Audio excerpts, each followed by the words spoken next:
Well, it's 6 o'clock in Sweden, and I guess it's 7 o'clock in Finland, and I don't know what the time is where everyone else is, but it's time to start. So hi and welcome to everyone who is listening in. We're going to have a panel now about how to find a career within ethical hacking. And my name is Carolin Solskär, and I will moderate this event. And with me, I have three amazing women within ethical hacking who either is an ethical hacker or work with ethical hacking in some way. And we're gonna start talking about how to find a career in ethical hacking, how you do that, and hopefully get some great advice for anyone who's interested in that. Before we start, I just want to add that we have a little bit of a competition. So me and Johanna both work at Detectify, and we also are sponsors of this event. So for anyone who asks the questions, because we want this panel to be very interactive and we really, really want your questions. So please don't be afraid to ask questions. And in the chat, you can see Jocelyn. And she will choose the question that she liked the best, and that person will win a swag package from Detectify. So make sure to write any questions you have. The more you write, the more opportunities to win. So don't be afraid to ask. Okay, I see the panel names, but no sound or picture. Yeah, I'm wondering. Okay, Jocelyn. Okay, great. Okay, great. Okay, perfect. It was this thing we joked about earlier that I will just sit here and have a monologue talking and no one hears.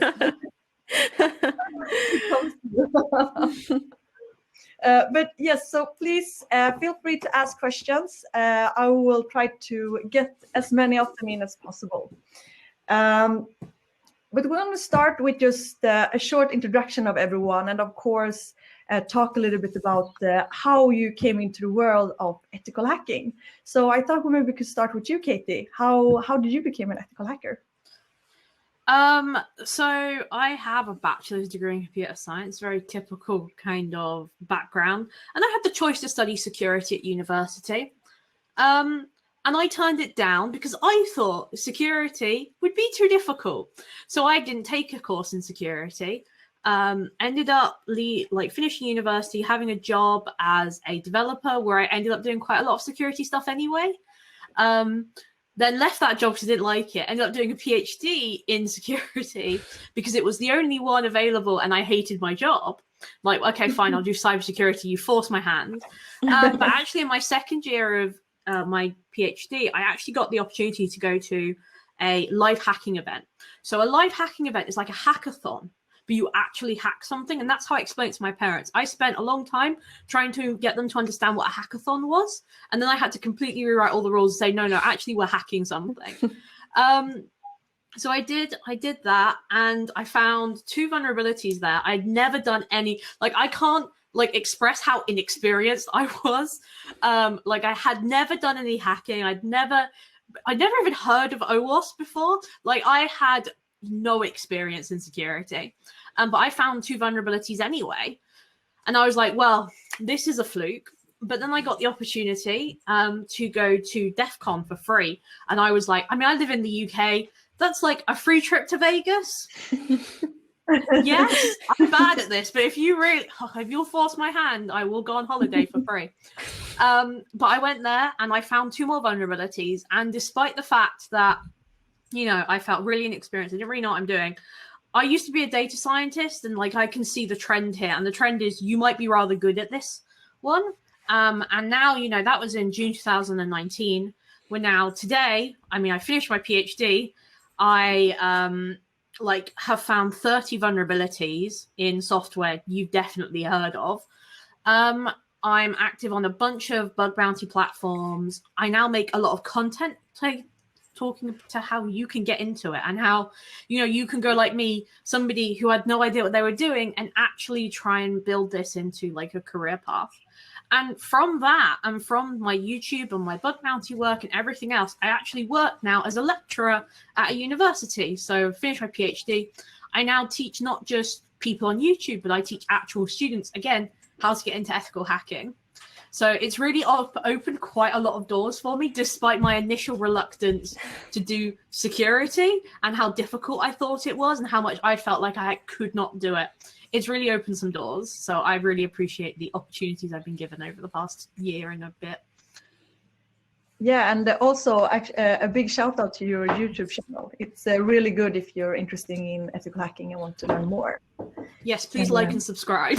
Yes. Like, subscribe, and ring the bell icon. Call to action here.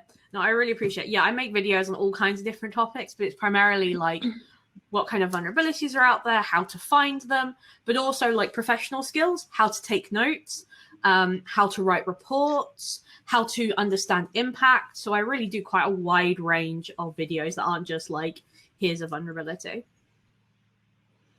Yeah, and really, really good videos. Thank you. And Laura, how did you end up in the world of ethical hacking?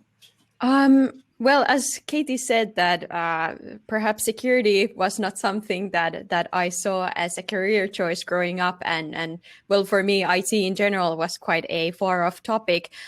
Even though we got our first computer in 1995, and I used to play a lot of video games, I still do, but I was really into, my favorite game at the time was Jazz Jackrabbit, and I played it so much that I got epileptic seizures, and my mom was like, okay, now you had enough screen time and time to do something else. But with my dad, for example, he showed me some ropes how to build a computer and what does computer do in general at the time. And in early 2000, I got really into making websites. And at first, I was making them in this drag and drop manner. But then quite soon, I understood that I couldn't make the websites quite scalable enough and like fun enough and interactive enough. And then I started to learn how to make websites on my own. And perhaps at the time, social media, for example, wasn't there. So if you wanted to be part of internet, these kind of communities, then you needed to do websites. And I think my initial interest in computers was a lot more on the building side and coding and doing stuff like this. But then I went to study nursing after high school, and that wasn't really a great choice for me because I have horrible fear of needles and blood, both. So you can see how that ended up unfolding. And then I had this intuition that I would like to do something with computers. I don't know what it is. I didn't have any developers or anyone working in IT in my family or in my close circle of friends. So it was kind of like, maybe there's something I could do. I don't know. And I got the feeling that like when I went to study, I was like, okay, I don't know anything either. Like, and this is probably going to be very hard for me.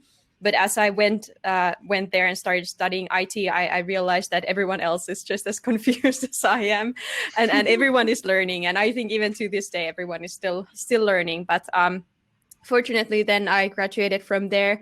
And at first, I worked a little bit as a sysadmin. So I was looking after these Linux servers and doing work on those and a little bit of coding on the side.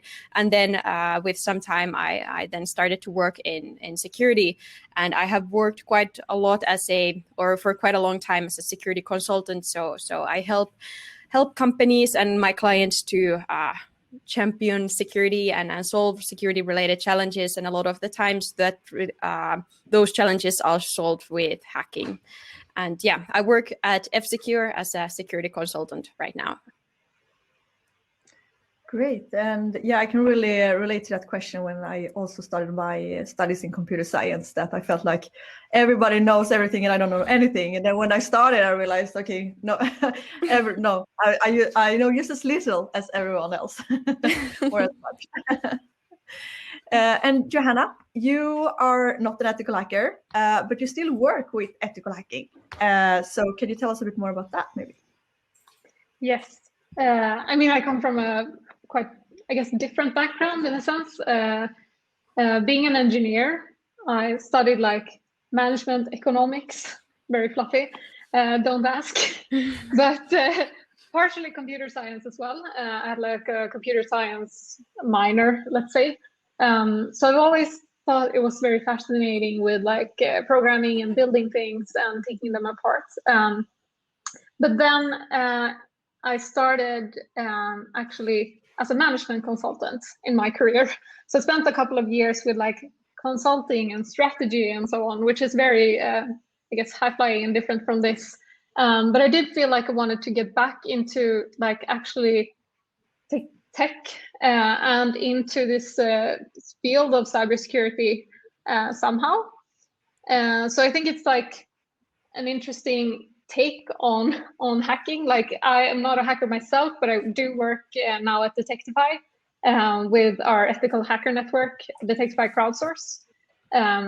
So it's kind of like a bug bounty platform where we have a community of almost 300 hackers who send in vulnerability reports to Detectify that we then automate and build into our products.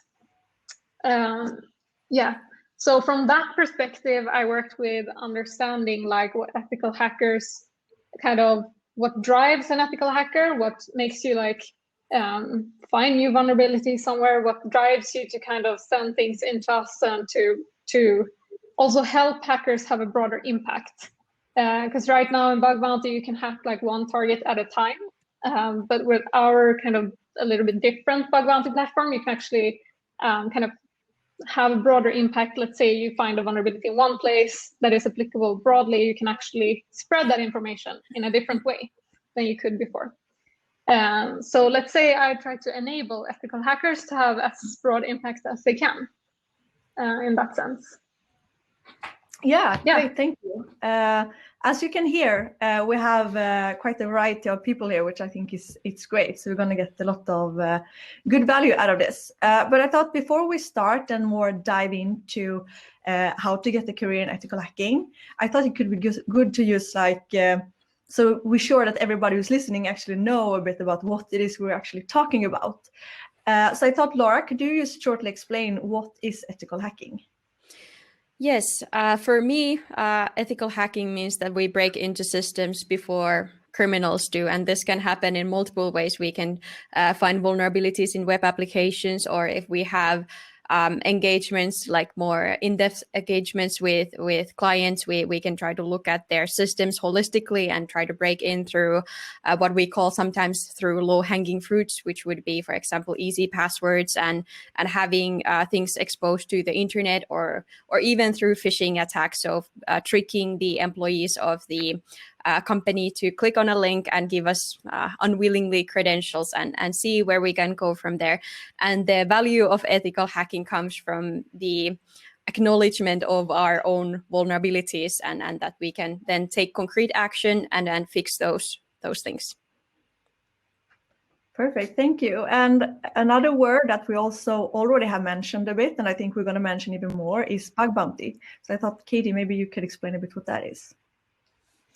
So the way I always explain it is I hacked the military and they paid me. Not a visit from the police, but actually money. So the broad idea of bug bounties is that instead of working for a company, so for example, I was a student, I couldn't really work as a penetration tester because I had a course to do, essentially.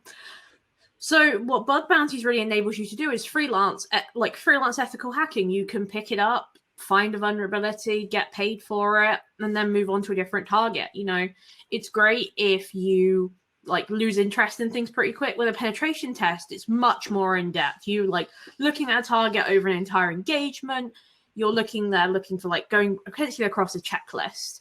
And I am by nature, I would describe myself as the D&D alignment of chaotic good. I am quite a chaotic person by nature. So I struggle to stick with something like a penetration test where it's the same target over an extended period of time. I much prefer to just go poking around.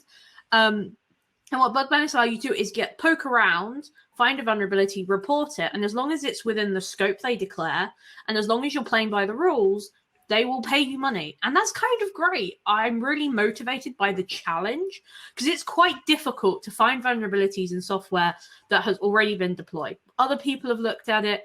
Other like testers have looked at it. You know, QA, you've got penetration testers might have had a look at it. The challenge level is really, really high. And it feels really good to find something, to know that you've like not necessarily outsmarted. I always think of myself as Sherlock Holmes, like trying to go down and go down a lead, chase a lead to try and solve the puzzle. But yeah, bug bounties is a way to do security freelance. Essentially, that's all it is. Obviously you don't get like a income, like a income that's static, I guess, that comes in all the time.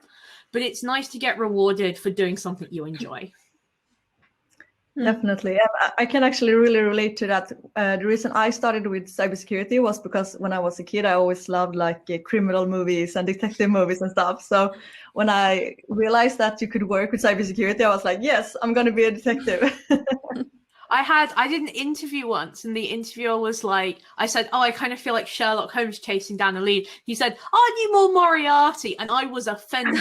I was like, how dare you? I am Sherlock Holmes.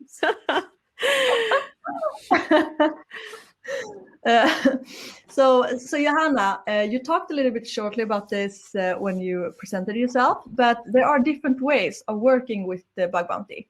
And what are some of those ways? Yeah, I mean, like Katie referred to, there are kind of companies who have a bug bounty program, I guess, where they put up a scope and say like, this is the parts of our website that you're allowed to hack, and these are the rules, I guess, rules around like how you should do that. This is what you can touch, this is what you can't, and this is how you should report it to us. So kind of like a contract saying like what you can and cannot do. And there are different levels of that, I would say, as well. I mean, the lowest level is kind of having a responsible disclosure or vulnerability disclosure policy, just companies having that on the website to allow you to report things ethically and kind of take away the risk for the hacker of feeling like, oh, paid a visit by the police rather than, getting appreciated for it. But then what we saw as well for hackers, like you mentioned, Katie, there's a bit of a, like people trying to spend 100% of the time on ethical hacking today, it's quite difficult as you get very spiky income. Or at least if you're not very, very persistent, or you can't always predict how much you will earn. Because for every single vulnerability you send in, you find, you will get rewarded, but you don't know how much, you don't know if you will find something and how much you would find over time. So with the Detectify model, we kind of collect vulnerabilities that could be present across a large number of companies. So like commonly used technologies that have certain vulnerabilities, for example, or common like misconfiguration errors or common coding errors, it could be, that we then collect the test for. And when we run this test in our scanner towards our customer base, then this generates kind of findings for the customers. And for every unique finding found in a customer, the hacker gets paid. And this means that if you kind of generate a number of vulnerabilities on the Detectify platform, you get paid over time as those vulnerabilities are found in the customer base. So I guess the base amount of that is slightly lower, but at least it's some kind of base that is more consistent over time. So it's a little bit of a different kind of payout model and a different, I guess, way of incentivizing hackers to also have a broader impact when they find a vulnerability that is, they notice like, oh, I see thousands of companies could be affected by this, more or less. And it's also the case of like, if you find a vulnerability that is affecting thousands of companies, it's today quite difficult to actually report that, because it doesn't necessarily show that the companies have responsible disclosure, for example. So it might be straight up illegal to just send an email, or there could be bad consequences of doing so.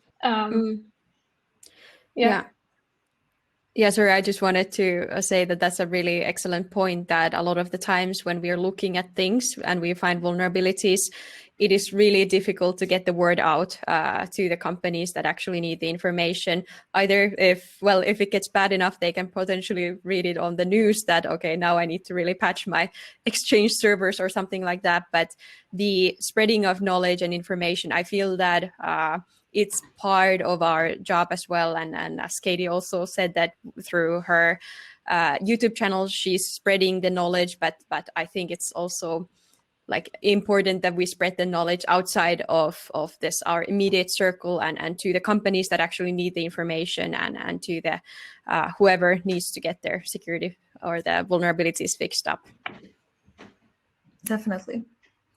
So we have started to get some questions in the chat, which is great. So I thought I would start with the first one, which is for Katie. And it says, Katie, you mentioned the first 2 vulnerabilities you found were mistakes, or that they felt that way. As your career evolved, how many vulnerabilities would you estimate were found by mistake versus intentionally discovered? So I have a bit of a reputation when hacking that I find bugs in like 5 minutes. Like I would just be poking randomly at the application and bugs will just fall out. And I genuinely don't know how I do it. Again, chaotic. I would say, like, in terms of like randomly poking at things, definitely my first bug was like super random. So I am a former web developer. I've been making websites the same kind of age of Laura. Actually, I was really into Neopets as a child. So like most people my age who learned HTML probably through Neopets. So I was really into Neopets as like a really young child. And I remember asking my dad, how does that work? How does it know? Because in Neopets, you play games and you can submit your score and then you get currency, essentially. And I didn't understand how it knew. And that's what got me into web development. Now, being a web developer since I was about 13 when I got my first paid web development gig. Being a web developer since I was 13, you kind of pick up stuff. So my first bug was like I just remember seeing... if people are familiar with how website development works, I was seeing requests and I saw a post request and a get request. I was like, okay. And then I saw a set. Now, what a lot of web developers will probably know is that you don't tend to see other HTTP like request types. You only tend to see get and post because that's the one the browsers can handle. I thought this was really weird because I don't think I'd ever seen it done like this. Usually you'd have to put the request type in the body of the request. And I remember thinking, that's a bit weird. That's really weird. And I was playing around with it and I was like, well, what if I removed the cookie? And it worked. I was like, that's neat. So you could do that to anybody. And when I was testing it, I was like, it was a part of a payment system. When I was testing it, I realized that I could change kind of like the order here to go from like £5 to £500. And I was just putting in really large numbers because I was like, I'm just testing this 99999. And I would make my order very high. And I realized actually I could put a negative number in and it would still work. So I would have got, this was on Uber, I would have got Uber owing me quite a lot of money. And again, these are like complicated bugs. They're very much like randomly poking around. And that's kind of how all of my vulnerabilities, especially since I started learning more about less kind of looking from the outside and understanding how the website might work and looking at security vulnerabilities and how people test for them. I've definitely become more intentional, but still very chaotic, very much just poking at stuff randomly and then bugs falling out. One of my other bugs, I was working with a mentor. My mentor walked away for maybe 5 minutes and he came back. I'm like, I found a bug. He's gone for like 5 minutes and I already found something. So I would say quite a lot of them are still quite chaotic. Amazing. So the next question is what programming language should you start with, and is a basic programming language enough for pen testing? That's a good question. I think for me, the go-to language has been Python for a long time because it's good for many things. It's good for scripting, and it has very good capabilities for if you need to analyze data too. But I think in general, I think it's good to understand how, for example, object-oriented languages work and how these more non-object-oriented languages work as well. But yeah, I think perhaps and also with web development, it certainly helps with bug bounties to understand how JavaScript works and what is an HTML element and so on. So that's quite a broad answer, but I hope that it had some red line to it. I would say any language, like programming in general, like what you learn when you learn programming is not actually the programming language. They fool you into thinking you're learning the programming language. You're not. You're learning something called computational thinking, which is a way of breaking down a problem into its constituent parts. And that's really important for not just programming, but also security, because we're dealing with really complex systems. Like you could, if you took the kind of infrastructure that powers even a basic website and like modeled it in the real world, you'd end up filling a factory with everything happening. You have like load balancers, and you have like content delivery networks, and then you have, you know, the main application, you have the database, and you end up with all these little parts of a really big machine. And one really important thing that programming teaches us is how to think about problems and how to break that down to its constituent parts.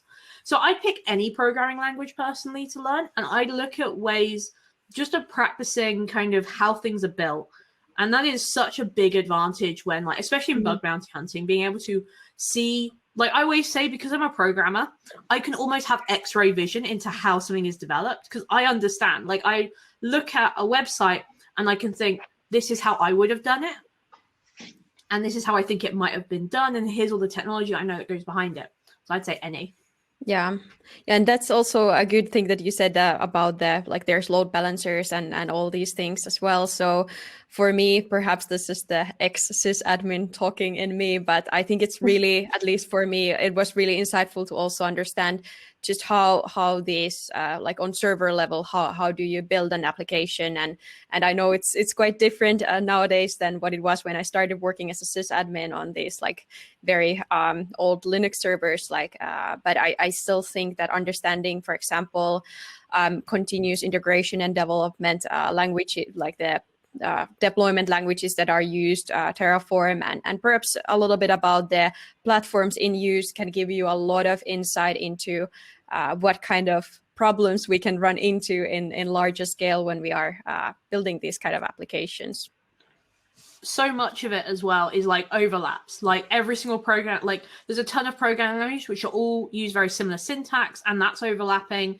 Understanding something like how websites are actually deployed is overlapping with any kind of web development knowledge, which overlaps with how databases work, which then can overlap with how things like SQL injection works. You end up like, oh, look at all these distinct concepts, but when you put them together in a system, you really are looking at this kind of, like, your knowledge is not as fragmented as it first seems. You can learn a lot by just looking at these like individual pieces. Do you think, like, definitely, I mean, it's very good and beneficial, maybe you can say, to know how to code and program when you hack, but do you think it's necessary to know how to code? Absolutely not. Like, I think the benefit of being a hacker is like thinking differently. And you know what? The people who make software, they're developers. If you think like a developer, you're thinking like them. You can actually like limit yourself in your thinking. And I think one of the things that makes bug bounties unique, speaking from bug bounties only, is the fact that anyone can do it as long as they sort of have a computer and have the software set up. You don't have to pay for anything. Then on top of that, it's thinking differently from other people. If you look at some of like it's being, you know, someone from India will have a completely different experience from how the internet works than somebody from, say, the UK.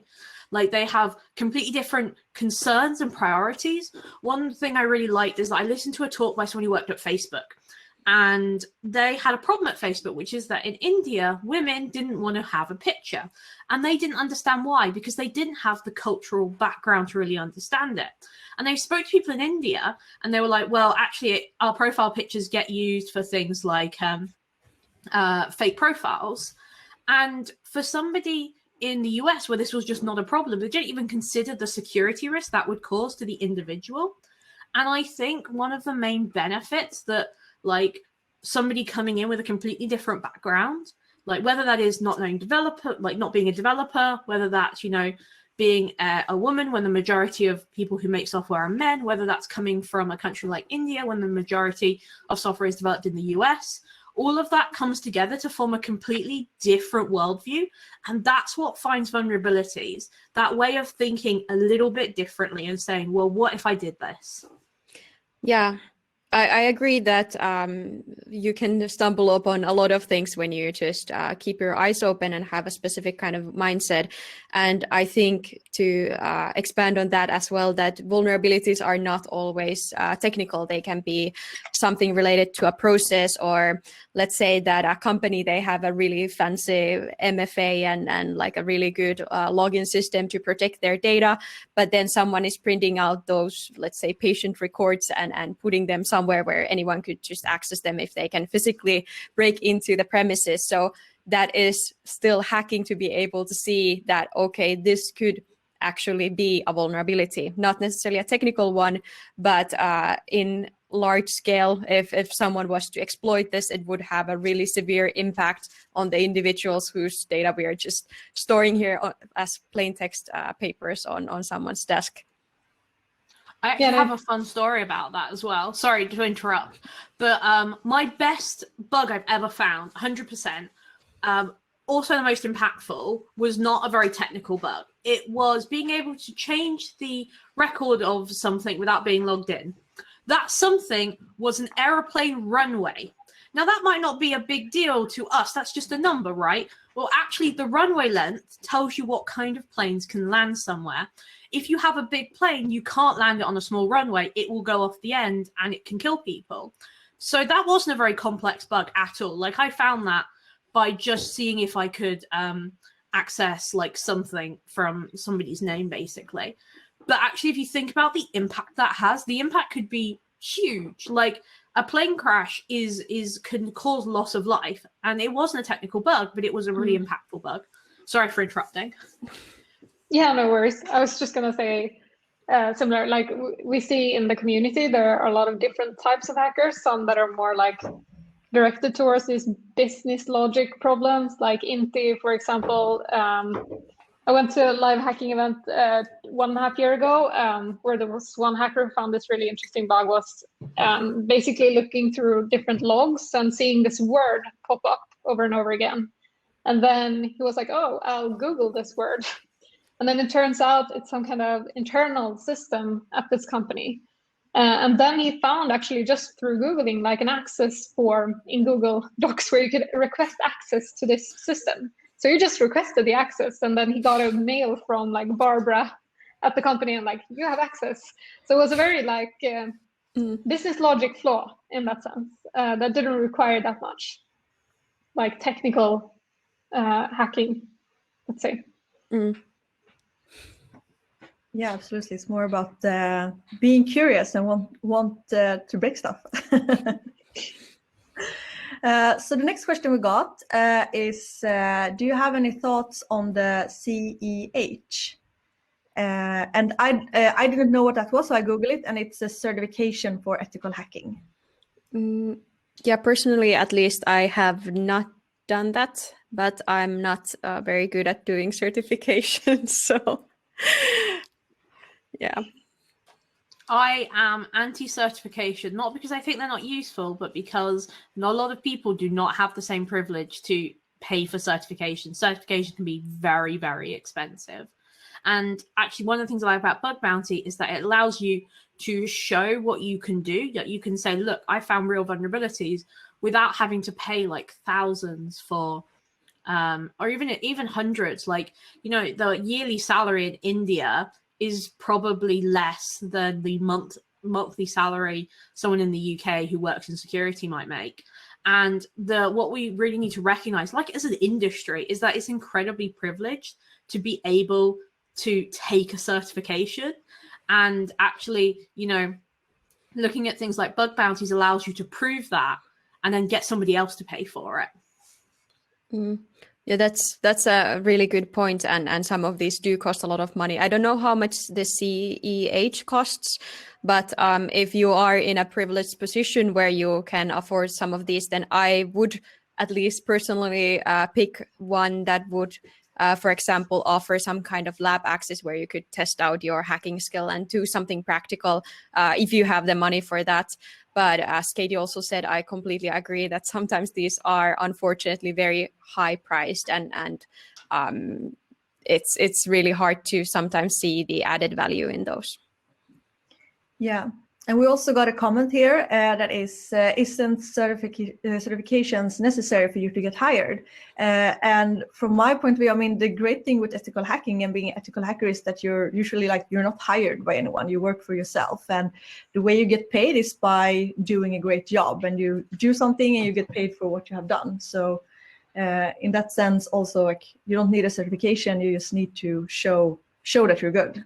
Yeah. And actually, well, I work in an industry where certifications sometimes do matter, and typically the employers then pay for them. But personally, I have to admit, I don't have any certifications, and it's probably because I just I'm really bad at studying for these things. So I typically I don't do these. But yeah. I think it really depends where you are and what kind of position you're applying to. I know that sometimes in doing a pen tester, like applying for a pen tester role, some of these can be useful for you, but I would always suggest that try to get your employer to pay for them because they are quite expensive. So the next question we got is, what are the current challenges of the industry or the biggest pain points that you have experienced? Johanna, I know that we talk a lot about the challenges in the industry, so maybe you have some thoughts on that part. Yeah, I mean, it's a broad question, but I guess one of the things that I think is a challenge, like looking at the community as a whole, is, and maybe you can pitch in here, Laura and Katie, but relevant to this, we see 24% of women in cybersecurity in general. I think it's safe to say that in ethical hacking, it's even lower. It's quite hard to find women who do ethical hacking for reasons. So, I mean, yeah, I think that's a challenge in this industry because the less role models there are, I guess, the less, it's kind of a domino effect, right? So I think a challenge for us is to try to inspire more women to try this out. Yeah, and I don't know, Laura and Katie, do you have any thoughts on why this is the case? That's a really excellent question, and I have been thinking about that a lot. And well, for reference, I have myself, and potentially what I also said at the beginning, that I really didn't understand or know that I could work in IT. So that would be personally for me probably something that could have been the blocker why I didn't end up in this field, unless I just for some reason didn't seek a career in IT. So I do feel that it is somewhat because of the representation, or I mean the lack of it, basically, that there are, I think, even when you go down the school, to elementary school and to high school, on that level even, I think a lot of the times there are very certain kind of stereotypes that are advertised. For example, okay, this, perhaps you can apply for a school like this. For example, as I went to study nursing, that was because it was recommended to me by someone who was older and had authority over me. So yeah, I think that's probably one of the reasons, but I hope that we can really change that and offer this, or make people understand that this is a job opportunity for anyone, basically. I can only echo those sentiments. So I'm a data scientist by training. So this is the background I'm going to give before I really nerd out about a graph. There's an excellent graph that NPR's Planet Money made which is called, I think it's Why the Women Stopped Programming, or Why the Women Stopped Using Computers. And what it shows is that for like as women went into like the labor force in like the like when World War II happened, so the 1940s, they started to get more degrees and go into more professional work. And it went up, like participation in all fields of STEM went up for women. And then in about the 80s, 90s, it just drops in computer science. It was going up the entire time. And women actually have been quite in the forefront of computer science for like, since computer science was a thing. And this graph is amazing because what it shows is that something happened. Yes, thank you very much for putting it in the chat. What happened was computers started to be marketed as boys' toys. Like, as in the family computer would be marketed as something boys would play, and video games were marketed as things boys did. And quite often, if you look at advertisements from the time, you really do see young boys participating in like computing, essentially. And I think video games are a great like gateway drug into computing in general. And what tends to happen is that because games aren't necessarily at the time weren't marketed towards young girls, they just didn't end up being in a position where there were women in computer science. And as we then start to saw the rise of security, there's just very few senior women. And what happened, at least in my generation, and I think this is where I echo the same sentiments as Laura, computing wasn't really mentioned as like a job you could do. I only knew it because my dad was a project manager in IT.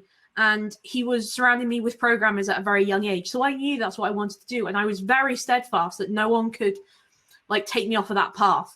I remember I switched schools like midway through high school and I wasn't allowed to do computing at all. And I complained to the school and I said, you will let me do computing. And I'm telling, this is what I'm going to do. And you can't stop me. And then like, for me, it was like a constant push against at least the system to try and get into computing in the first place. And then when I got there, and I think a lot of women feel this, it's like, I don't know anything compared to what it felt like the like young men in my class knew. Like I very much felt like I was an idiot who didn't know anything.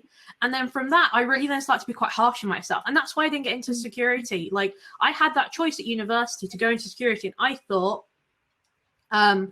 wow, I don't know enough to do this. I'm going to stick to websites. I'm good at websites. I've been doing websites for a long time. And I think in a way that's now changing. Video games are more marketed towards women. More people have access to computers, and especially a family computer. It's quite normal for kids to be given laptops rather than having just one family computer.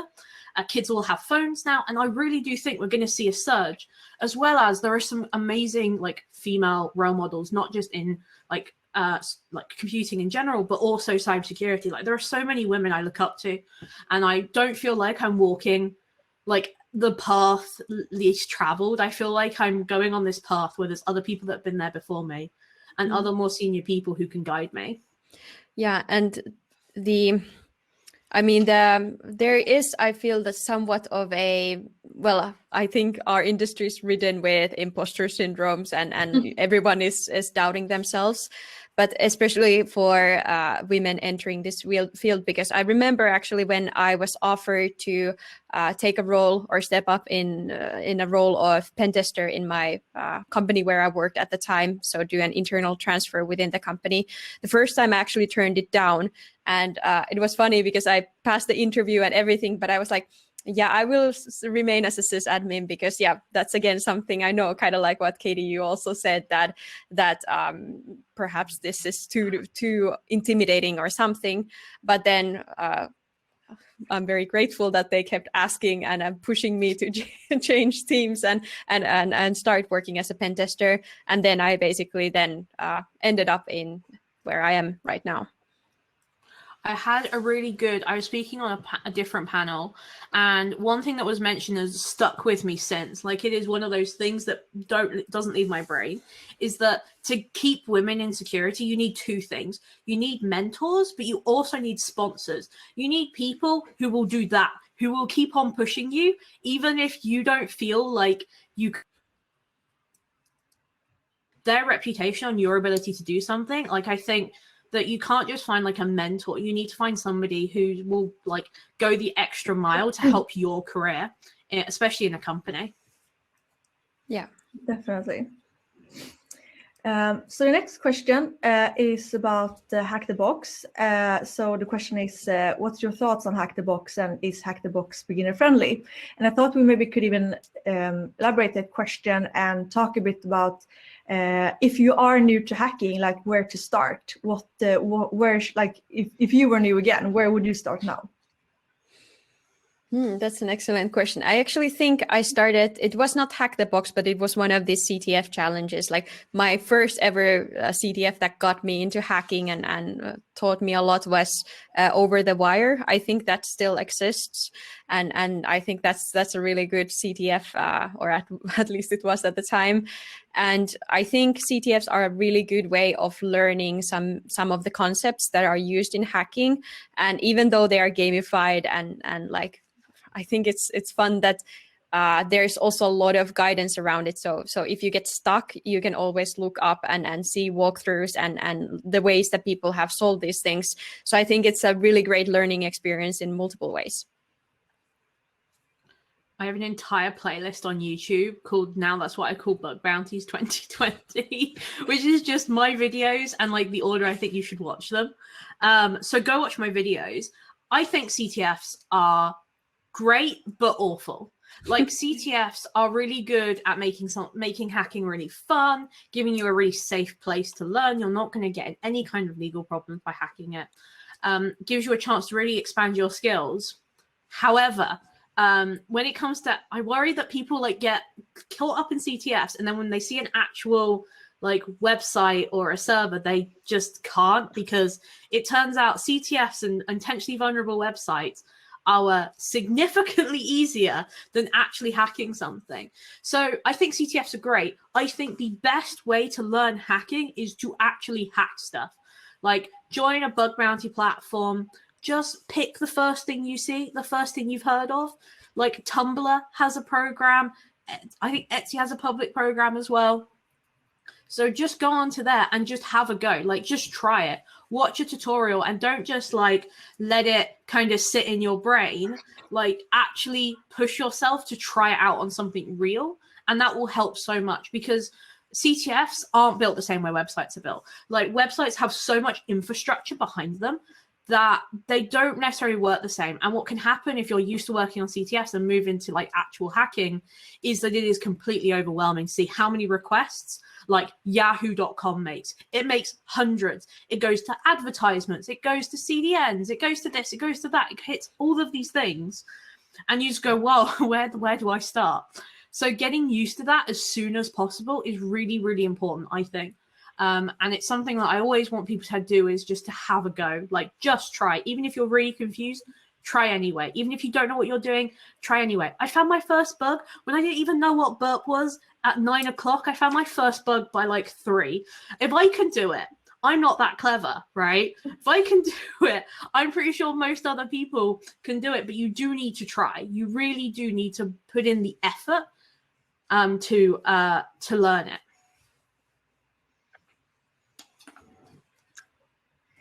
The next question is, have any of you conducted physical pen testing? If so, what was the most fun or hardest test you conducted? With physical, I don't know if you mean by entering buildings like as an assessment, but yeah, at least I have done them as a well, we call them red teaming sometimes, but it's an assessment where a company asks us to break into a physical premise of the company, and then through there either see if we can compromise the internal network, get into a server room or a place that should not be open for public, or if we can sometimes even lockpick or then forge some key fobs and get in there. So I have done some of those. I have to say they are not my favorite because I'm so bad at lying, and I'm so bad at if someone comes and confronts me, I'm like, yes, I shouldn't be here. I give in immediately. So I have done those, but I prefer to do things remotely over with my laptop and being at home or at office. But yeah, they can be quite interesting sometimes and very. It gets your heartbeat up, definitely. Yeah, I started my career with doing more social engineering hacks, and for me it was the opposite. I really like it. I think it's so fun to like go around and try to like act like you're supposed to be there, and if someone is like coming up to you and ask you something, you're like, yes, it's that way. Yep.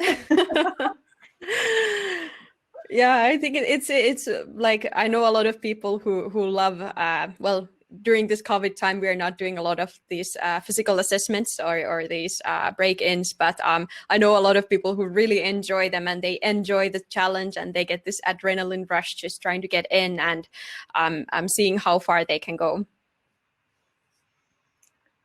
Definitely. Okay, so let me see. I'm scrolling back and forth in this chat to see so I don't miss anything. But the next question is, what machines and tools do you use to help you pen test? And I guess that can be like, in general, what type of tools do you need for hacking? Stickers on your laptop. I'm convinced that's what gets you good at hacking. You really probably have everything you need. So what I use like, to be fair, I use my work laptop because I didn't actually have a laptop. So I use my work laptop. I downloaded Burp free version on it. And that's how I hacked for like the longest time.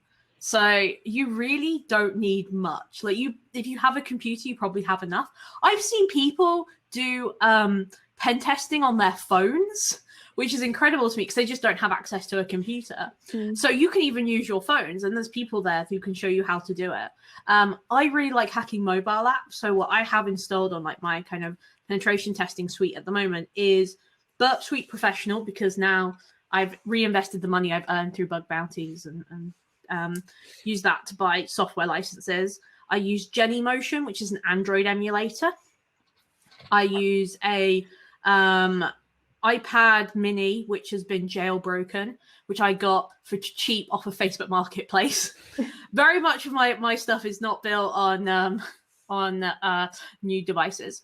So I have these 3 devices. So I really like to get like mobile apps running, and then I look at the traffic on Burp on my computer, and then I change the numbers. That's it.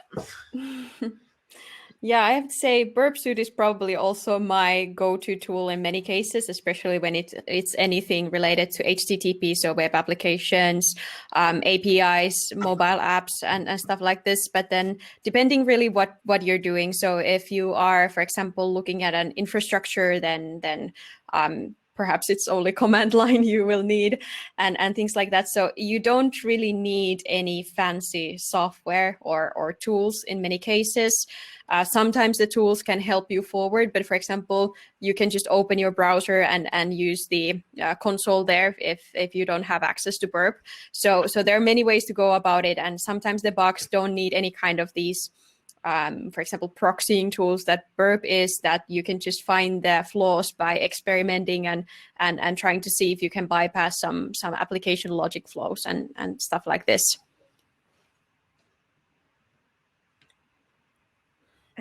So we also got some questions about the legal side of it.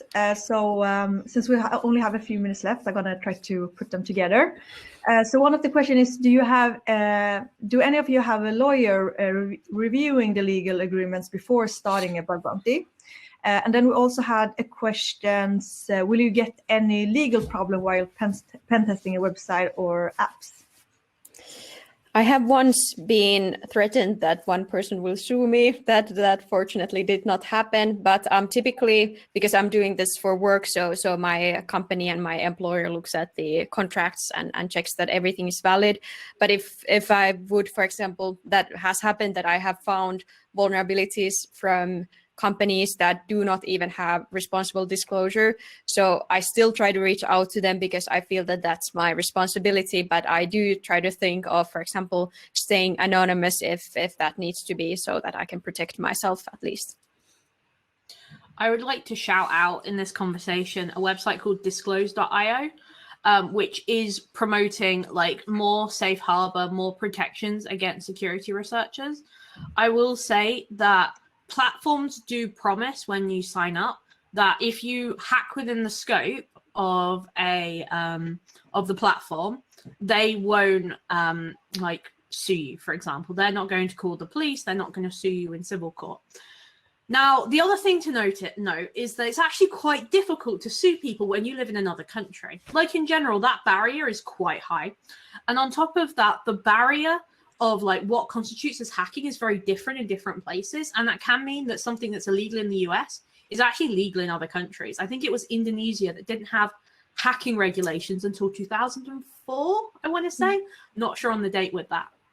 And it was just completely legal to hack there. Like even what we might think is like black hat hacking or like actual cyber criminals, legal in Indonesia. I think it was Indonesia. I'm not sure.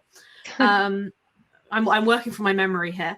But I will say, if you follow the rules, no one's going to sue you. If you don't follow the rules, and you intend not to follow the rules, you should do that when you can afford a lawyer.